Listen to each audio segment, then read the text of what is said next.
জাজের সামনে ডিভোর্সের আগের মুহূর্ত অবধি শিমুলকে অপমান করতে ছাড়ল না পরাগ। হ্যাঁ বন্ধুরা, কার কাছে কই মনের কথা সিরিয়ালে আজকের পর্বে তোমরা এরকমটাই দেখতে পাবে। পুরো গল্পটা জানতে হলে প্লিজ লাইক দিয়ে সঙ্গে থেকো। শিমুল ওয়েট করতে থাকে কোর্ট চত্বরে এসে পরাগের জন্য, কারণ পরাগ আর শিমুলের আজকেই ডিভোর্স হয়ে যাবে।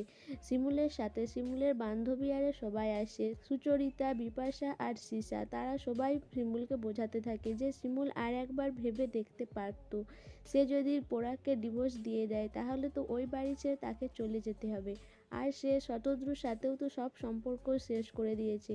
শতদ্রুর সাথে যদি কোনো সম্পর্ক থাকতো তবু নয় জানা যেত। তাহলে শিমুল এখন কি করবে?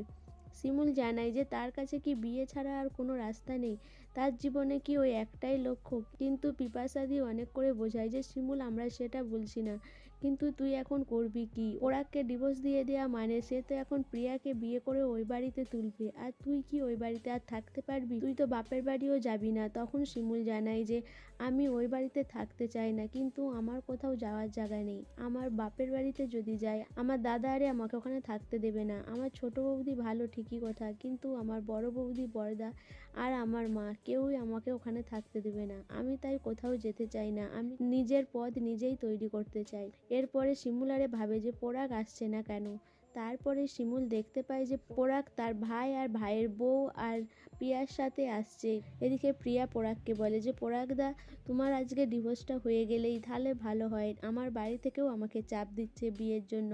পরাগ বলে আমিও তো চাই ডিভোর্সটা হয়ে যাক, কিন্তু ওই মেয়ে ভেতরে গিয়ে আবার কি করবে কে জানে। তখন পলাশ বলে যে ও আবার কি করবে, আজকে ওকে ডিভোর্স দিতেই হবে, কারণ আজকে ডিভোর্স না দিলে আর তুই কোনোদিনও ওর কাছ থেকে ডিভোর্স পাবি না। পরাগ বলে যে আমি জানি ও এক কথার মানুষ, হয়তো আজকে ডিভোর্সটা ও দিয়েই দেবে।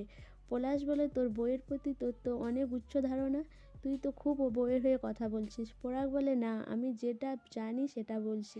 এরপরে পরাগারের ভেতরে যায়। শিমুল পরাগের সাথে জাজের সামনে গিয়ে বসে। জাজ দুজনকে অনেক বোঝানোর চেষ্টা করে যাতে সম্পর্কটা তারা যাতে ভেঙে না দেয়, তারা আর একবার ভাবনা চিন্তা করতে পারে। কিন্তু পরাগ বলে যে সে অনেক চেষ্টা করেছিল এই সম্পর্ক টিকিয়ে রাখার জন্য। পরাগ কেঁদে কেঁদে জাজের মন ভোলানোর চেষ্টা করে। পরাগ বলে স্যার, আমি চেয়েছিলাম আমাদের সম্পর্কটা টিকে যাক, সেই জন্য আমি ওকে অনেক বুঝিয়েছি, কিন্তু ও বুঝতে চায় না। কি বলবো স্যার, ওর তো বিয়ের আগে একজনের সঙ্গে সম্পর্ক ছিল, আর সেটার জন্যেই সে আমার সঙ্গে থাকতে চায় না। আমার বিরুদ্ধে চারিদিকে নালিশ করে বেরিয়েছে, আর আমার স্কুলেও গিয়ে বলে এসছে, আমার নামে কেস পর্যন্ত করেছে।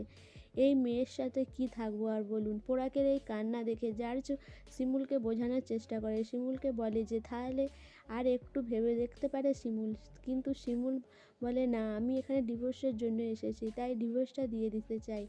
পরাগ বলে দেখলেন তো স্যার, আমি জানি ও আপনারও কথা শুনবে না, ও কারো কথা শোনার মেয়ে নয়, ও নিজের জেদটাই ও বজায় রাখবে।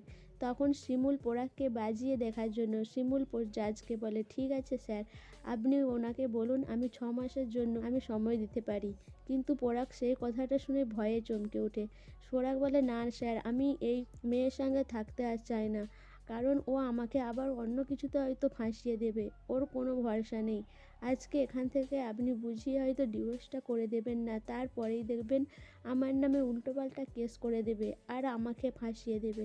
তখন যার শিমুলের হয়ে বলে যে শিমুল তো চাইছে ডিভোর্স না দিতে, আর আপনি এখন বেঁকে বসছেন, আপনিই তো এক্ষুনি চাইছিলেন ডিভোর্সটা না হোক। কিন্তু পরাগ কান্নাকাটি করে বলে যে না, এই দুশ্চরিত্র মেয়ের সাথে বেশিক্ষণ থাকা যায় না স্যার, আমি চাই এখনই ডিভোর্সটা হয়ে যাক। পরাগের এই কথা শুনে জাজ অবাক হয়ে যায় যে এই মানুষটাই এক্ষুনি ডিভোর্স চাইছিল না, আবার এখন ডিভোর্স চাইছে। সো বন্ধুরা, শিমুল ডিভোর্সের পর কি করতে চলেছে তোমাদের কি মনে হয় অবশ্যই আমাকে কমেন্ট করে জানাবে। আর আমার ভিডিওটা ভালো লাগলে প্লিজ সাবস্ক্রাইব করে দিও, আর লাইক কমেন্ট শেয়ার করো।